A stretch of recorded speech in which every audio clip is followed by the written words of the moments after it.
ఈరోజే వైశాఖ శనివారం ఎంతో పవిత్రమైన విశేషమైన రోజు. వైశాఖ మాసము అంటే సాక్షాత్తు శ్రీ మహావిష్ణువుకు ఎంతో ప్రీతికరమైన మాసం. అందుకే ఈ మాసాన్ని మాధవ మాసము అని పిలుస్తారు. మరి ఎంతో విశేషమైన ఈ వైశాఖ మాసం శనివారం రోజు ఈ కథలను విన్నా, చదివినా, చెప్పినా, వినిపించినా జన్మల పాపాలు తొలగి కోటి జన్మల పుణ్యం వస్తుంది, సకల శుభాలు కలుగుతాయి. మరి ఆ కథలేంటో ఇప్పుడు ఈ వీడియోలో తెలుసుకుందాం. పూర్వకాలంలో అవంతి దేశంలో భాగ్యనగరము అనే ఒక పుర పట్టణం ఉండేది. పేరుకు తగినట్లుగానే ఆ పట్టణంలో భాగ్యవంతులకు కొదవలేదు. అయితే వారు తమ తమ సంపదలను చూసుకుని గర్విస్తూ మిగిలిన సామాన్యులను అతిహీనంగా చూసేవారు. ఆ ఐశ్వర్యమంతా తమ గొప్పే అని తలుస్తూ నిత్య పూజలు కాదు కదా, విశేష రోజుల్లో కూడా ఏ పూజలు చేసేవారు కాదు. అప్పుడు శ్రీమన్నారాయణుడికి వీరందరికీ జ్ఞానోదయం కలిగించాలి అని తోచింది.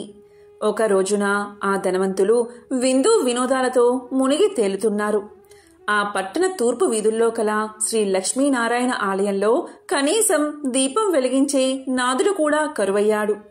ఆ రోజు తొలి ఏకాదశి, అత్యంత పర్వదినం. కాని ఆ పట్టణంలో ఒక్కరు కూడా ఆలయానికి వెళ్లి పూజ చెయ్యాలి అని ఆలోచించలేదు. సాయంత్రం ఉన్నట్టుండి దట్టమైన మబ్బులు కమ్ముకున్నాయి.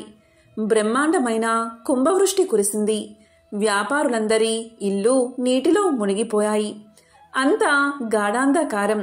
తెల్లవారేసరికి ఊరంతా నేల మట్టం అయిపోయింది. వ్యాపారాలు అన్నీ పోయి చివరికి ఐశ్వర్యాలు పోయి కట్టుబట్టలతో మిగిలారు. ఎందుకీ ఉపద్రవం, ఎందుకీ జలప్రలయం, ఎవరికీ అంతు పట్టలేదు. అంతలో వారికి ఒక విశేషం కనిపించింది. ఆ ఊరి చివరన ఉండే పూరిపాకలు చెక్కు చెదరకుండా ఉన్నాయి. ఎంతో ఆశ్చర్యం కలిగింది. ఇంత కుంభవృష్టిలోనూ ఈ పూరిపాకలు ఎలా ఉన్నాయి అని వారిలో వారు అనుకుంటూ ఉండగా ఒక పెద్ద మెరుపు మెరిసింది.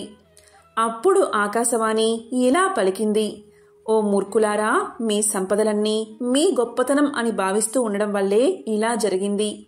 ఆ పూరి గుడిసెలో నివసించే దేవయ్య నాకు ప్రియభక్తుడు. ప్రతిరోజు మీ ఊరిలోని శ్రీ లక్ష్మీనారాయణ ఆలయంలో దీపాన్ని వెలిగిస్తూ ఉంటాడు. అంతేకాదు, ప్రతి ఏకాదశి రోజు తనకు వీలున్నంతలో శ్రీ వెంకటేశ్వర వ్రతకల్పాన్ని నిర్వర్తిస్తూ ఉంటాడు. తనతో పాటు ఆ గుడిసెలోని వారందరూ రక్షించబడ్డానికి దేవయ్యే కారణం. మీరందరూ కూడా ఈ వ్రతాన్ని ఆచరించండి. ఇలా చేస్తే మీ ఐశ్వర్యాలను తిరిగి పొందగలరు అని వినిపించింది ఆకాశవాణి. వెంటనే వ్యాపారులందరూ ఆ ఆలయానికి వెళ్లి తక్షణమే అందరూ తలా ఒక పనిని పూర్తి చేసుకుని శ్రీ వెంకటేశ్వర వ్రతకల్పాన్ని ఆచరించారు. అందరి గృహాలు పూర్వరూపంలో కనిపించాయి. ఆ రోజు మొదలు ఆ వర్తకులందరూ శ్రీవారి భక్తులై ప్రతి ఏకాదశి రోజు శ్రీ వెంకటేశ్వర స్వామి యొక్క వ్రతకల్పాన్ని ఆచరిస్తూ బతికి ఉన్నంతకాలం సుఖ సౌభాగ్యాలతో ఉండి చివరికి ముక్తిని పొందారు అని శ్రీ వశిష్ఠుల వారు వివరించి చెప్పారు. ఈ కథను విన్నవారు, చదివినవారు, ప్రసాదం స్వీకరించిన వారు శ్రీవారి కృపకు పాత్రులై మహాభాగ్యాన్ని పొందుతారు.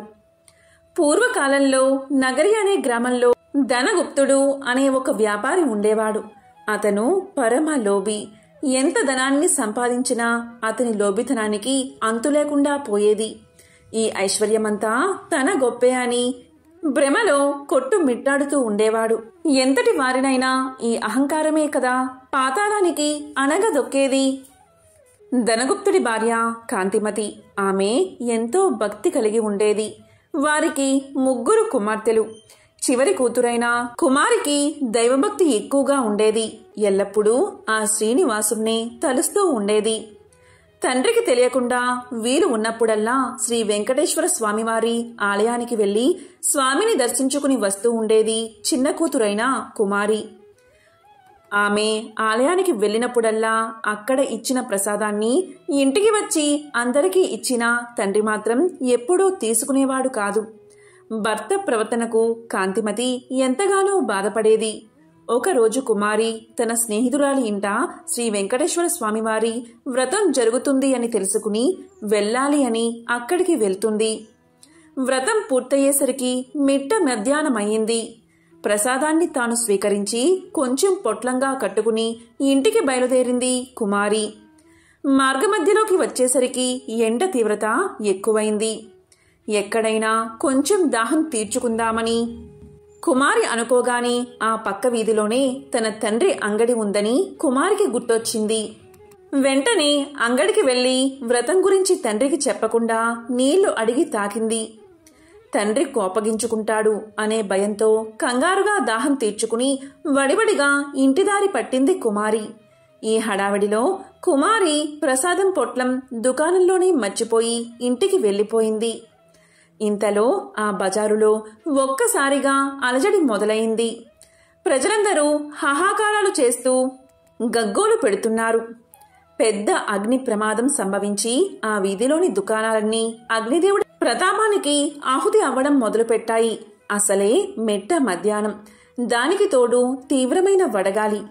శరీరం భయంతో కంపించిపోయింది వ్యాపారికి. ఇంకొద్ది క్షణాల్లో తన దుకాణం కూడా బూడిద కావాల్సిందే. ఈ ఆలోచనతో అతని చేతులు వణికిపోతున్నాయి. దుకాణం నుంచి అందరూ బయటకు పరుగులు తీశారు. కాని వ్యాపారి మాత్రం అలాగే ఉండిపోయాడు. దుకాణాన్ని విడిచిపోబుద్ధి కావడం లేదు. అక్కడే ఉంటే తాను కూడా మాడి మసైపోగలడు. ఈ కంగారుతో చేతికి ఏదో పొట్లం తగలగానే ఏ ఆలోచన లేకుండా తీసి నోట్లో వేసుకున్నాడు. అది తీయగా అనిపించింది. అంతేకాదు, వ్యాపారి మనసు కొంచెం స్థిమితపడింది. ప్రశాంతంగా అనిపించింది. అప్పుడే ఒక అద్భుతమైన సంఘటన జరిగింది. మంటలన్నీ ధనగుప్తుడి దుకాణం వద్దకు వచ్చి ఆగిపోయాయి. ఒక్క నిప్పురవ్వ కూడా ధనగుప్తుడి దుకాణాన్ని తాకలేదు. ఏమిటి విచిత్రం, ఏమిటి మాయా? ధనగుప్తుడికి నోట మాట రావడం లేదు. ఇంతలో ఈ వీధిలో అగ్ని ప్రమాదం జరిగిందని తెలిసి ధనగుప్తుడి భార్య కాంతిమతి కుమార్తెలతో సహా భయ ఆందోళనతో ఆ శ్రీనివాసుణ్ణి ప్రార్థిస్తూ అక్కడికి వచ్చింది. దుకాణం వరకు వచ్చిన మంటలు పక్కనే ఉన్న అంగడి వద్దే ఆగిపోవడం చూసి వారందరూ సంభ్రమాశ్చర్యాలకు లోనయ్యారు. అప్పుడు కుమార్తెకు తాను దుకాణంలో మర్చిపోయిన పొట్లం గుర్తుకు వచ్చింది. ధనగుప్తుడు అంతకుముందు తిన్నది అదే పదార్థంగా గ్రహించాడు. అప్పుడు చిన్న కూతురు ఇలా చెప్పడం ప్రారంభించింది. ధనగుప్తుడు తిన్నది వెంకటేశ్వర స్వామివారి యొక్క ప్రసాదమని, వ్రతంలో పాల్గొనడం గురించి అంతా వివరించి చెప్పింది. తాను స్వీకరించిన ఆ ప్రసాదం అగ్ని ప్రమాదం నుండి రక్షించింది అని ధనగుప్తుడు గ్రహించాడు. శ్రీవారిని క్షమించమని చెంపలు వేసుకున్నాడు. ఆ రోజు సాయంకాలమే ఊరి వారందరినీ పిలిచి శ్రీ వెంకటేశ్వర స్వామి వ్రతకల్పాన్ని భక్తి శ్రద్ధలతో ఆచరించాడు. పూర్తిగా స్వామివారి సేవకే తన శేష జీవితాన్ని వెచ్చించి ముక్తిని పొందాడు. కేవలం ప్రసాదాన్ని స్వీకరించినంత మాత్రం చేతనే ఎంత ఆపద నుంచి బయటపడ్డాడో మీరు చూశారు కదా. ఈ వెంకటేశ్వర స్వామి వ్రతమహత్యం అంతటి అద్భుతమైనది. వీలున్నప్పుడల్లా ఈ వ్రతాన్ని ఆచరించి ఆ శ్రీనివాసుడి కృపకు పాత్రులు అవ్వండి అని భరద్వాజుల వారు దీనిని అనుగ్రహించారు. పూర్వకాలంలో కౌమార దేశంలో మిత్రుడు అనే చాకలి ఉండేవాడు.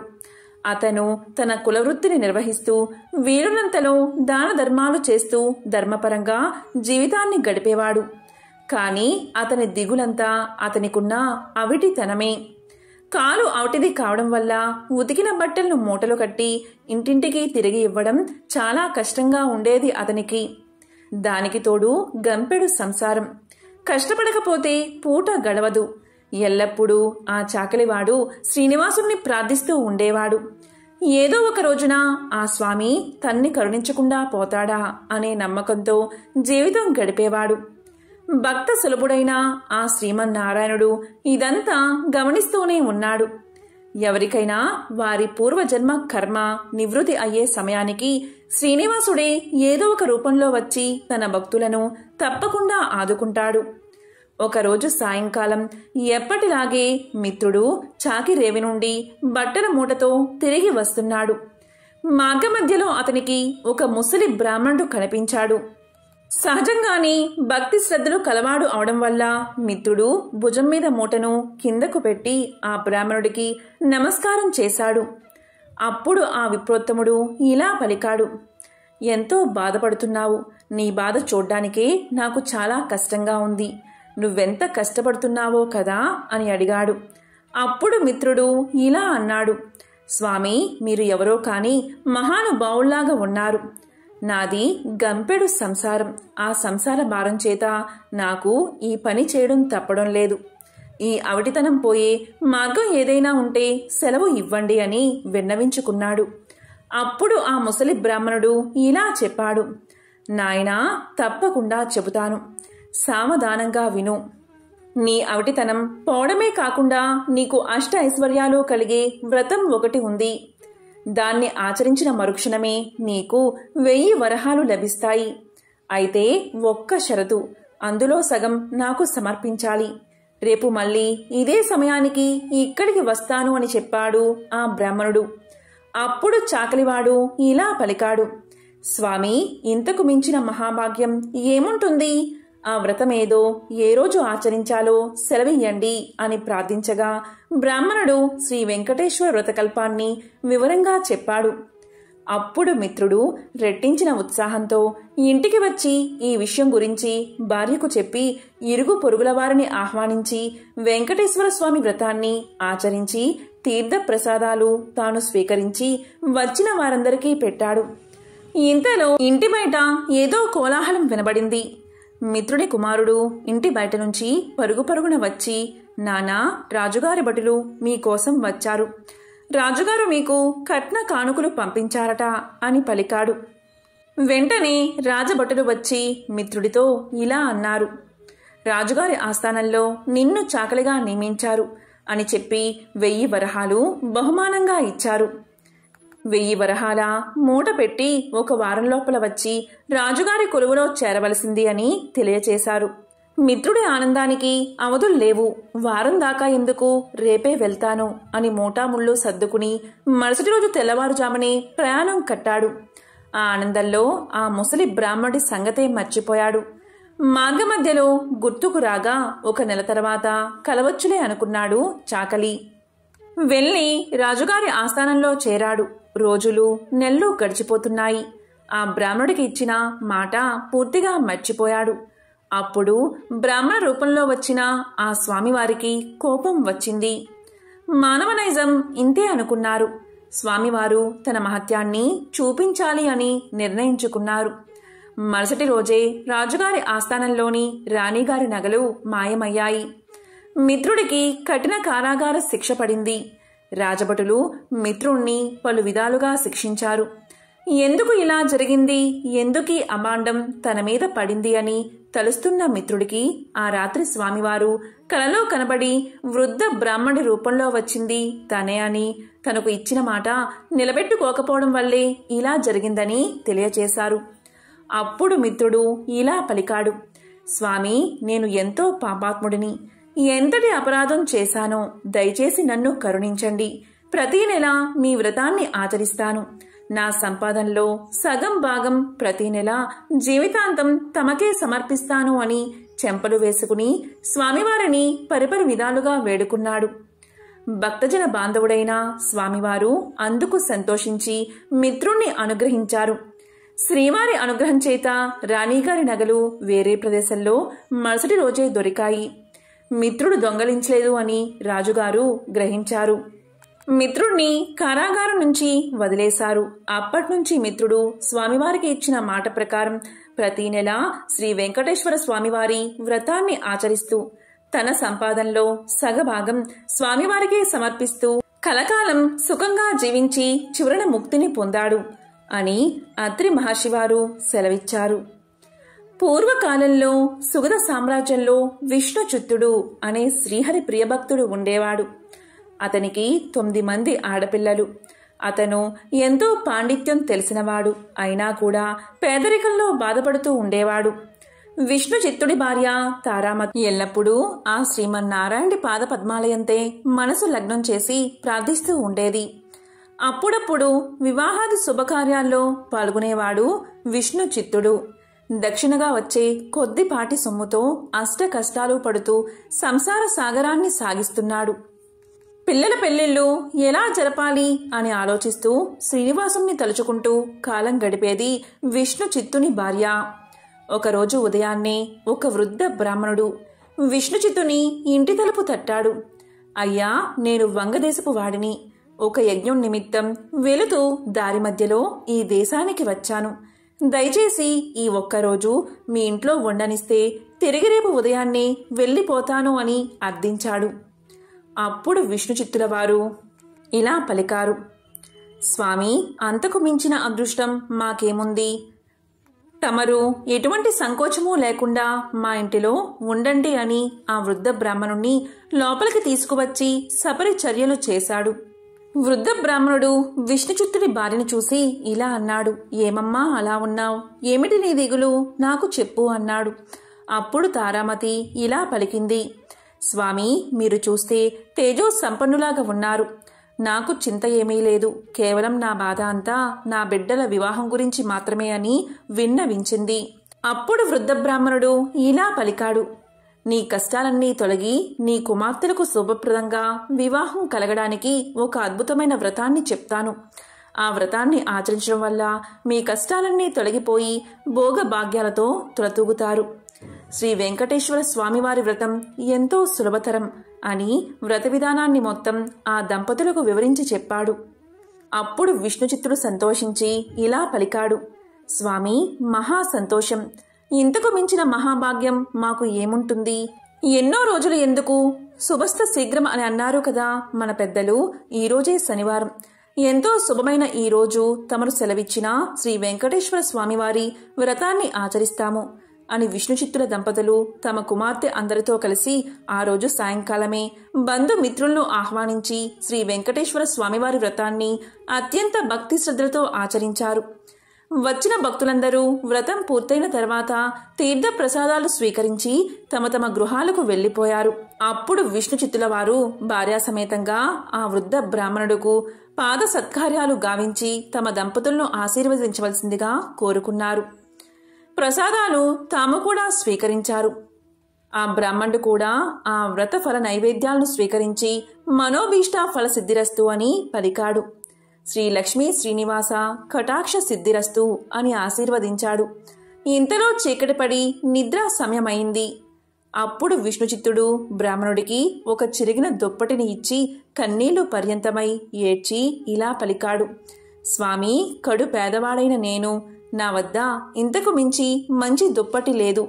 ఈ రాత్రికి నన్ను క్షమించి దీని అందే విశ్రమించవలసింది అని వేడుకున్నాడు. అందుకు ఆ బ్రాహ్మణుడితో వృద్ధ బ్రాహ్మణుడు ఇలా పలికాడు, నీవు ఏమీ చింతించవద్దు అని చెప్పి తన బయట వసారాలో పడుకుంటాను అని చెప్పాడు. కొద్దిసేపటికే అందరూ నిద్రలోకి జారుకున్నారు. రాత్రి 4వ జామున ఉరుములు మెరుపులతో పెద్ద వర్షం మొదలయింది. ఎటు చూసినా కటిక చీకటి. గాఢాంధకారంలో కంటికి ఏమీ కనిపించలేదు. ఆ ముసలి బ్రాహ్మణుడు ఎలా ఉన్నాడో అని బెంగగా ఉంది. కానీ ఈ గాఢాంధకారంలో ఏమీ కనిపించకపోగా ఎప్పుడు తెల్లవారుతుందా అని ఆ రాత్రి ఆ దంపతులు ఎలాగో గడిపారు. ఇంతలో తెల్లవారింది. వాన తేలికపడింది. బయట బ్రాహ్మణుడు ఏమయ్యాడు అని బయటకు వచ్చిన ఆ దంపతులకు ఒక అద్భుత దృశ్యం కనిపించింది. అక్కడ చిరిగిన దుప్పటి లేదు. చిరిగిన దుప్పటి స్థానంలో పట్టు పీతాంబరం ఉంది. శ్రీ వెంకటేశ్వర స్వామివారి విగ్రహం చిరునవ్వుతో కనిపించింది. జరిగిందంతా ఆ దంపతులకు అర్థమైంది. వారి ఆనందానికి అవధులు లేవు. వచ్చింది సాక్షాత్తు ఆ శ్రీమన్నారాయణుడే. ఆహా, ఏమి మన భాగ్యము! ఎన్నో జన్మల పుణ్యఫలం. కానీ మనం ఆ స్వామివారిని గ్రహించలేకపోయాం. చివరికి చిరిగిన దుప్పటి ఇచ్చాము అని తలుస్తూ ఆ స్వామివారి విగ్రహాన్ని కళ్ళకు అద్దుకుని ఇంట్లోకి తీసుకువచ్చారు. ఇల్లంతా స్వర్ణమయంగా కనిపించింది. అంతటా ధనరాశులే. ఆహా, శ్రీ వెంకటేశ్వర స్వామివారి వ్రతకల్ప మహత్యం వల్లే ఇదంతా కదా అని ఆ స్వామిని అనేక విధాలుగా స్తుతించారు. చూసారా, సాక్షాత్తు స్వామివారే ఆ భక్తుడి ఇంటికి అతిథి రూపంలో వచ్చి వ్రత విధానాన్ని చెప్పడమే కాకుండా తీర్థ ప్రసాదాలు కూడా తానే స్వయంగా స్వీకరించాడు. స్వామివారు అంతటి కరుణామయుడు. సౌనకాది ముళ్లతో సూత మహర్షి చెప్పిన శ్రీ వెంకటేశ అవతార కథ. కలియుగం మొదలైనది. కలిదోష నివారణ కోసం మహర్షులందరూ నైమిసారణ్యంలో ఒక సత్రయాగం సంకల్పించారు. అయితే ఆ యజ్ఞ ఫలాన్ని ఎవరికి దారపోస్తే ప్రయోజనం కలుగుతుందని చర్చించారు. వారిలో భృగు మహర్షి యజ్ఞ ఫలానికి త్రిమూర్తులైన బ్రహ్మ విష్ణు శంకరులలో ఎవరు తగినవారో నేను పరీక్షించి వస్తా అన్నాడు.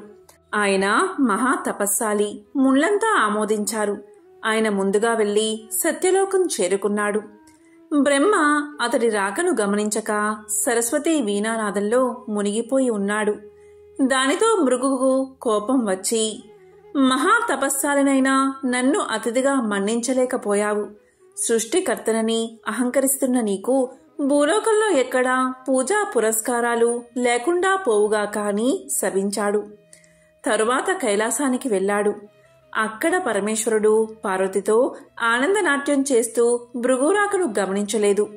దానితో భృగు మహర్షి కోపంతో, శంకరా, నీవు నాట్య విలాసాలలో మునిగి మహా తపస్సాలిని అతిథిని అయినా నన్ను నిర్లక్ష్యం చేశావు. కనుక భూలోకంలో నీకు లింగ రూపంలోనే కాని నిజ రూపంలో ఆరాధన జరగకుండునుగాక అని శపించాడు. ఆ తరువాత వైకుంఠం చేరుకున్నాడు. మాధవుడు పాన్పు మీద పరుండి తనకు పాదసేవ చేస్తున్న లక్ష్మీదేవితో సరస సల్లాపాలు ఆడుతున్నాడు. అతను మునిరాకను గమనించలేదు. అప్పుడు భృగువు వెళ్లి ఇలా పలికాడు, అతిథిగా వచ్చిన నన్ను అవమానిస్తావా అంటూ విష్ణుమూర్తి గుండెల మీద తన్నాడు భృగువు. అంతే, ఒక్కసారిగా లోకాలన్నీ కంపించాయి. అయినా శ్రీ మహావిష్ణువు రవ్వంత కూడా ఆగ్రహించక పరమ శాంత స్వభావంతో లేచి మునికి నమస్కారం చేసి, మునీంద్ర, మీ రాక చేత వైకుంఠం పావనమైనది. మీ రాకను గమనించని నా అవినయాన్ని మన్నించండి అంటూ భృగు మహర్షి పాదాలొత్తాడు. భృగు మహర్షికి గర్వభంగం జరిగింది. విష్ణుమూర్తికి నమస్కారం చేసి, ఓ దేవదేవా, మీ వంటి సత్వగుణ సంపన్నులు 14 లోకాలలోనూ లేరు. నా అహంకారాన్ని మన్నించండి. మీరే లోక సంరక్షణకు తగినవారు. కాబట్టి భూలోకంలో కలి ప్రభావాన్ని నశింపచేసి ధర్మ సంరక్షణ చేసి ప్రజల కష్టాలను తీర్చడానికి తప్పకుండా అవతరించండి అని ప్రార్థించి తిరిగి భూలోకానికి వచ్చి మునులతో, త్రిమూర్తుల్లో పరమ శాంతమూర్తి అయిన శ్రీమన్నారాయణుడే యజ్ఞ ఫలానికి అర్హుడు అని తేల్చి చెప్పాడు భృగువు. మునులందరూ సత్రయాగం చేసి ఆ ఫలాన్ని యజ్ఞ పురుషుడైన మహావిష్ణువుకే దారపోశారు. అక్కడ వైకుంఠంలో లక్ష్మీదేవికి కోపం వచ్చింది. శ్రీహరి వక్షస్థలమే తన నివాసం. ఆ నివాసాన్ని ఒక ముని కాలితో తన్నాడు. అందుకు శ్రీహరి కోపగించక ఆయనకు సకల మర్యాదలు చేశాడు. భర్తయే తన్ని గౌరవించలేదు అని అలిగి భూలోకానికి ప్రయాణమైనది లక్ష్మీదేవి. లక్ష్మి లేని ఇల్లు కళావిహీనమైనది. ఆమెను వెతికి తెచ్చుకోవడానికి భూలోకానికి ప్రయాణమయ్యాడు విష్ణువు. ఇంతలో భూదేవి వచ్చి ఇలా పలికింది, దేవా, కలియుగంలో అధర్మం పెరిగింది. పాప భారాన్ని నేను మొయ్యలేకపోతున్నాను. నువ్వు భూలోకంలో అవతరించి నన్ను కాపాడు అని కోరింది.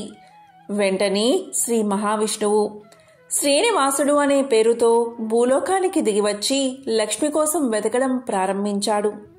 శేషాద్రి కొండలలో ఒక పుట్టను నివాసంగా చేసుకున్నాడు. శేషాద్రి పర్వత ప్రాంతాలను పరిశీలిస్తున్న మహారాజు ఆకాశరాజు. అతనికి సంతానం లేక పుత్రకామేష్టి చేయబోతూ భూమిని దున్నుతూ ఉండగా నాగలికి ఒక బంగారు పెట్టె తగిలింది. తెరిచి చూడగా మహాలక్ష్మి కలతో ఒక బాలిక కనిపించింది. ఆకాశరాజు సంతోషపడి ఆ పిల్లకు పద్మావతి అనే పేరు పెట్టుకుని అల్లారు ముద్దుగా పెంచాడు. యుక్త వయసు వచ్చిన పద్మావతి ఒకసారి శ్రీనివాసుణ్ణి చూసి మోహించింది. తల్లిదండ్రులకు చెప్పింది. ఆకాశరాజు వచ్చి చూసి శ్రీనివాసుడి తేజో విశేషాలకు ఆశ్చర్యపడి అతడే శ్రీ మహావిష్ణువు అని భావించి పద్మావతిని ఇచ్చి వివాహం చేశాడు. ఆకాశరాజు తరువాత అతని తమ్ముడు తొండమాండు రాజయ్యాడు. శ్రీనివాసుడు వెంకటేశ్వరుడు అనే నామంతో తిరుమల శిఖరాల మీద కలియుగాంతం వరకు నివసించాలని నిశ్చయించుకుని సాలగ్రామ శిలారూపుడై పద్మావతి భూదేవులతో నివసించసాగాడు. తొండమానుడు శ్రీ వెంకటేశ్వరుడికి ఆలయం నిర్మించాడు. తొండమానుడు శ్రీ వెంకటేశ్వరుడికి ఆలయాన్ని నిర్మించాడు. తన్ని సేవించే భక్తులకు కల్పవృక్షం లాంటి వాడే శ్రీనివాసుడు ఇప్పటికీ భక్తులను సంరక్షిస్తూ అక్కడ నిలిచి ఉన్నాడు. సౌనకాది మహాముళ్లంతా సూదుడు చెప్పింది విని వెంకటాచలంపై వెలిసాక శ్రీనివాసుని అనుగ్రహం పొందిన వారెవరైనా ఉంటే వారి కథను వినిపించు అని సూతుడిని అడిగారు. అప్పుడు సూతుడు ఇలా చెప్పడం ప్రారంభించాడు. పూర్వకాలంలో బీబీ నాంచారమ్మ అనే ఆమె ఉండేది. ఆమె మాలిక్ కాఫీర్ అనే సేనాని కుమార్తె. ఆమె అసలు పేరు సురతాని. స్వతహాగా హిందువైన మాలిక్ కాఫీర్ అల్లావుద్దీన్ ఖిల్జాకి సేనానిగా మారి తాను కూడా ముస్లిం మతాన్ని స్వీకరించాడు. తన రాజ్యాన్ని విస్తరించే బాధ్యతను ఖిల్జీ మాలిక్ కాఫీర్ మీద ఉంచాడు. దాంతో మాలిక్ కాఫీర్ దక్షిణ భారతదేశం మీదకి విరుచుకుపడ్డాడు. తమ దండయాత్రలో భాగంగా మాలిక్ శ్రీరంగాన్ని చేరుకున్నాడు. అతను శ్రీరంగం చేరుకునేసరికి రంగనాథుని ఆలయం భక్తులు సమర్పించిన కానుకలతో దగదగలాడిపోతుంది.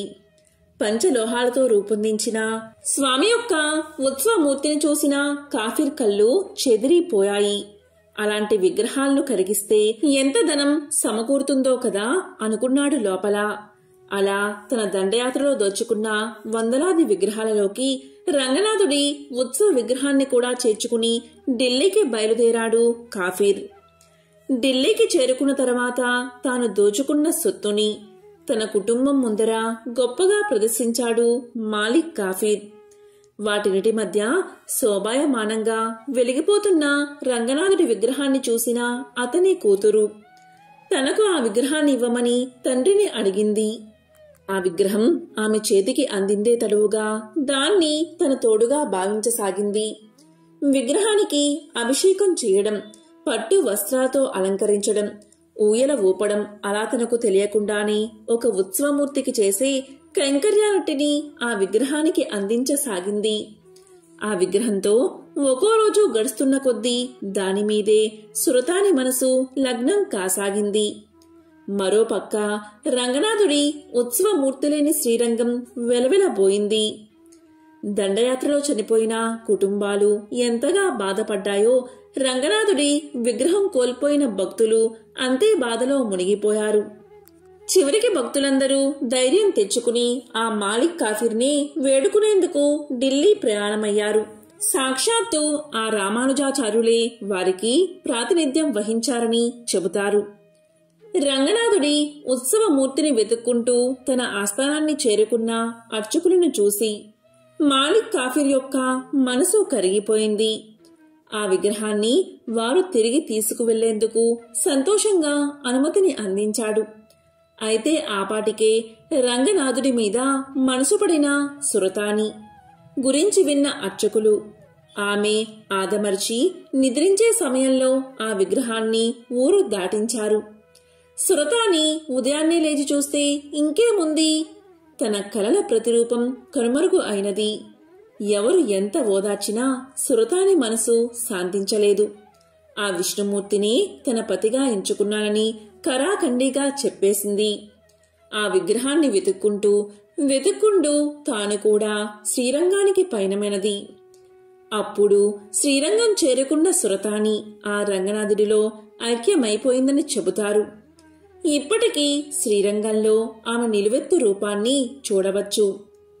ఇదే బీబీ నాంచారమ్మ కథ. స్వామికి సంబంధించిన ఒక విశేషమైన దివ్య చరితాన్ని ఇప్పుడు తెలుసుకుందాం.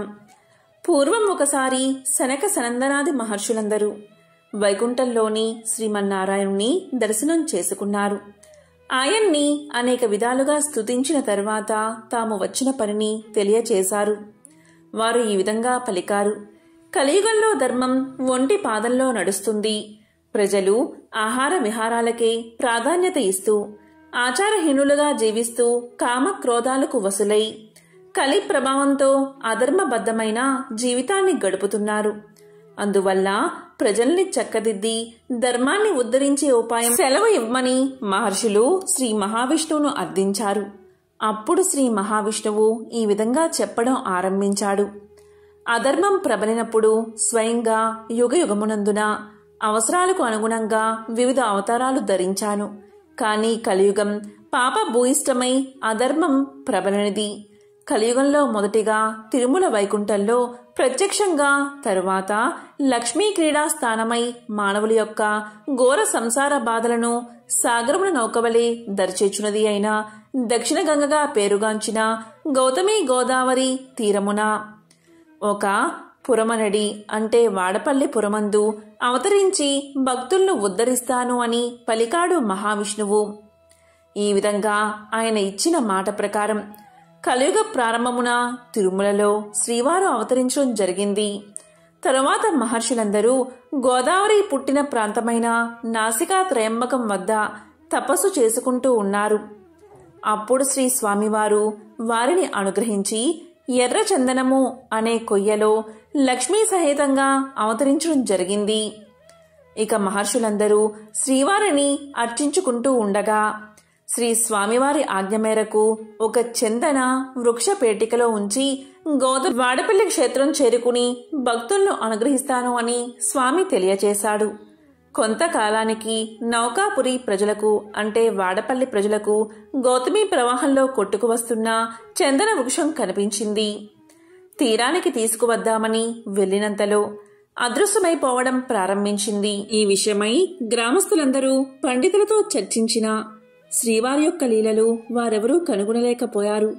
తిరిగి శ్రీవారే భక్తుడైన వృద్ధ బ్రాహ్మణుడుకు కల్లో కనిపించి, కలి కల్మషం వల్ల మీరు నన్ను కనుగొనలేకపోతున్నారు కనుక పురజనులందరూ వేకువని గౌతమి స్నానంతో పవిత్రులై మంగళ వాయిద్యాలతో నౌకలో నదీ గర్భంలోకి వెళితే కృష్ణగరుడ వాలిన చోట నేనున్న చందన పేటిక దొరుకుతుందని చెబుతారు.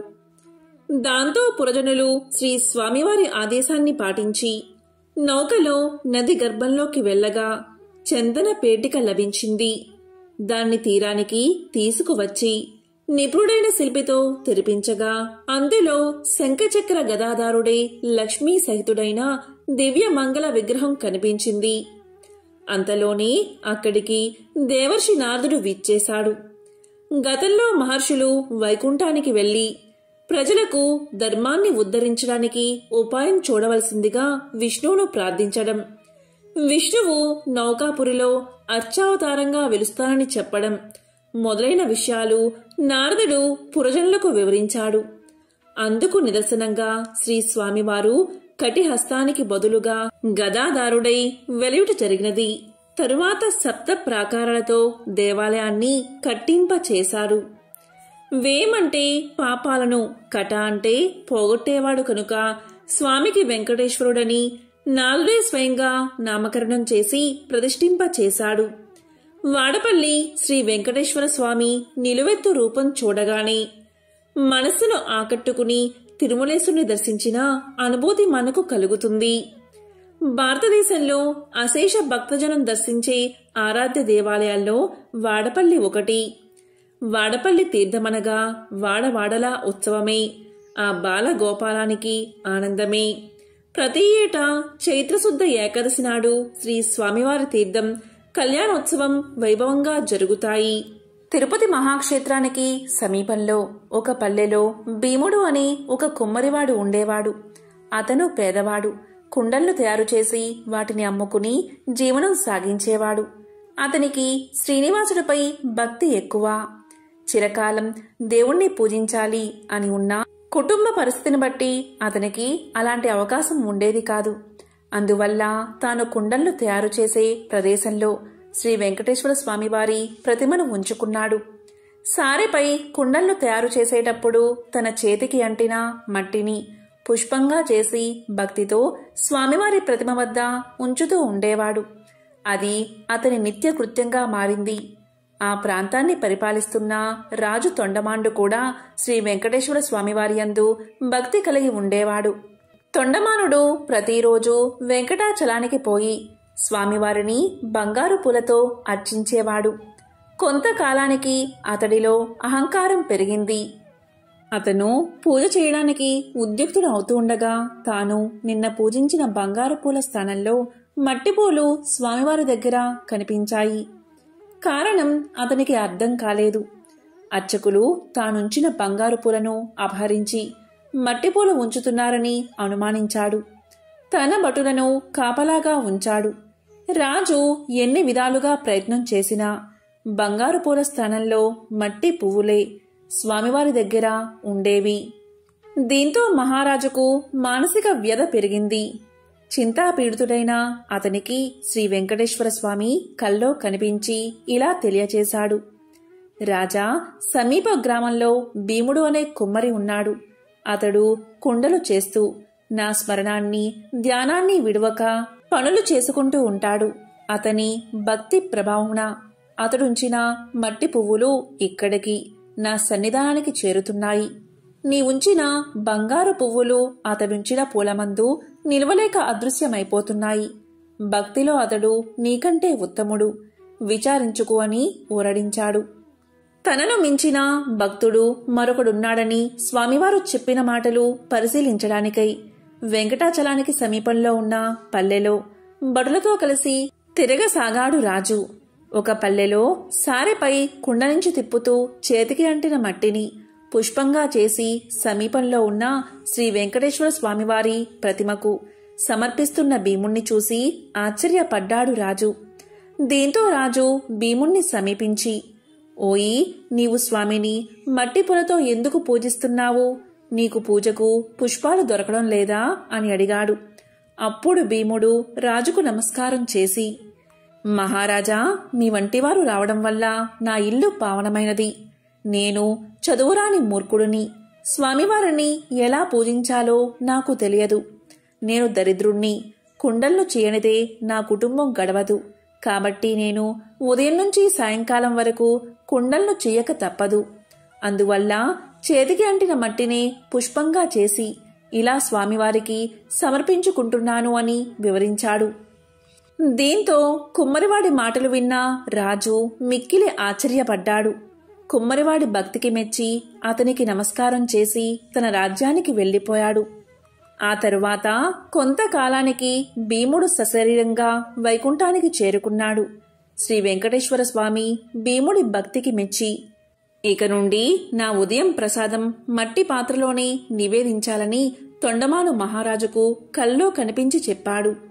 ఈనాటికి స్వామివారి సన్నిధిలో ఈ ఆచారాన్ని పాటిస్తూ ఓడు అనే ప్రసాదాన్ని మట్టి కుండలతోని నివేదన చేసి ఆరాధిస్తూ ఉన్నారు. ఇక తొండమానుడు శ్రద్ధాభక్తులతో శ్రీ వెంకటేశ్వర స్వామిని అర్చిస్తూ నిత్యోత్సవాలు, రథోత్సవాలు, సమారాధనలు మున్నగు వాటిని జరిపిస్తూ మరుజన్మలో విష్ణు లోకానికి చేరుకున్నాడు. ఎంతో పవిత్రమైన విశేషమైన ఈరోజు ఈ కథలను విన్నా, చదివినా, చెప్పినా, వినిపించినా జన్మల పాపాలు తొలగి కోటి జన్మల పుణ్యం వస్తుంది. సకల శుభాలు కలుగుతాయి. ఓం నమో నారాయణాయ. ఓం నమః శివాయ. ఓం శ్రీ మహాలక్ష్మియే నమః. ఓం శ్రీ మాత్రే నమః.